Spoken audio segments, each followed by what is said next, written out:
আসসালামু আলাইকুম। Hello WhatsApp guys, সবাই কেমন আছেন?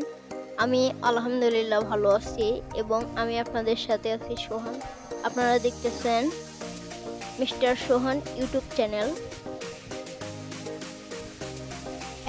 আমরা আজকে আপনাদেরকে সিরাজগঞ্জের চায়নাবাদ দেখাবো অন্য একটা ডিফারেন্ট অ্যাঙ্গেল থেকে।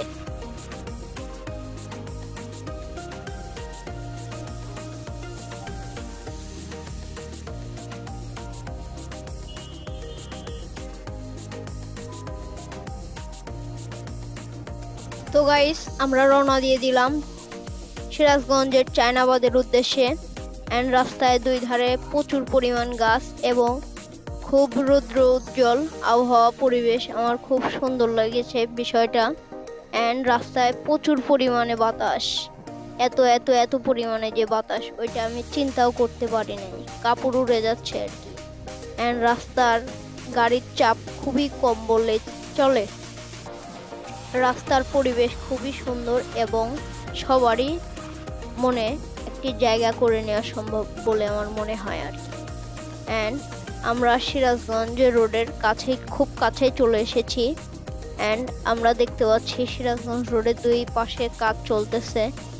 আমরা যে জায়গাটা ক্রস করতেছি সেই জায়গাটার নাম হলো সিরাজগঞ্জ হাইওয়ে হাটিকুমরুল মহাসড়ক।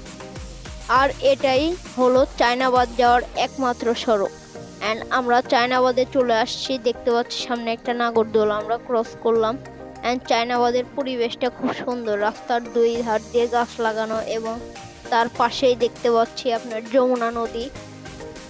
আর এখানে মানুষের সমাগম খুব বেশি বললেই চলে আর কি। এখানকার পরিবেশ খুব সুন্দর বললেই চলে আর কি।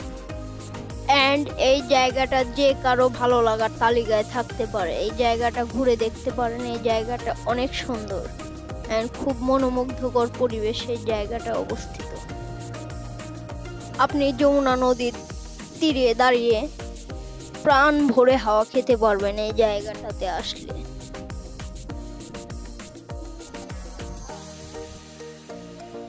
এই জায়গাটা আপনি ঘুরে দেখলে মুগ্ধ হবেন এক কথায়। আর জায়গাটা ঘুরে দেখে আমি নিজেও মুগ্ধ হয়েছি। আমরা গাড়ি নিয়ে সামনের দিকে এগোতে থাকি। দেখা যাক সামনের দিকে আর কি পড়ে। আমি পার্সোনালি এইবার প্রথম আসলাম চায়নাবাদে। এর আগে আমি কখনোই চায়নাবাদে আসি নাই। আপনাদের এই ভিডিওটা কেমন লাগলো তা অবশ্যই আমাদেরকে কমেন্ট করে জানাবেন। আমরা দেখতে পাচ্ছি নদীর ধারে অনেক মানুষ দাঁড়িয়ে প্রকৃতির সেই মুগ্ধ গন্ধটি উপভোগ করছে। প্রকৃতির খুব গভীরে যাওয়ার চেষ্টা করছে। দেখা যাক সামনের দিকে আরো মানুষ নদীর ধারে দাঁড়িয়ে আছে এবং শান্ত শিষ্টভাবে উপভোগ করছে যমুনা নদীর তীরে সেই সময়গুলো।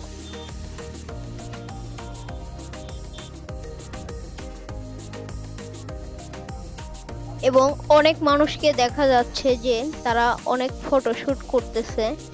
সামনে গিয়ে আমরাও কিছু ফটোশুট ভিডিও শুট করে নিব।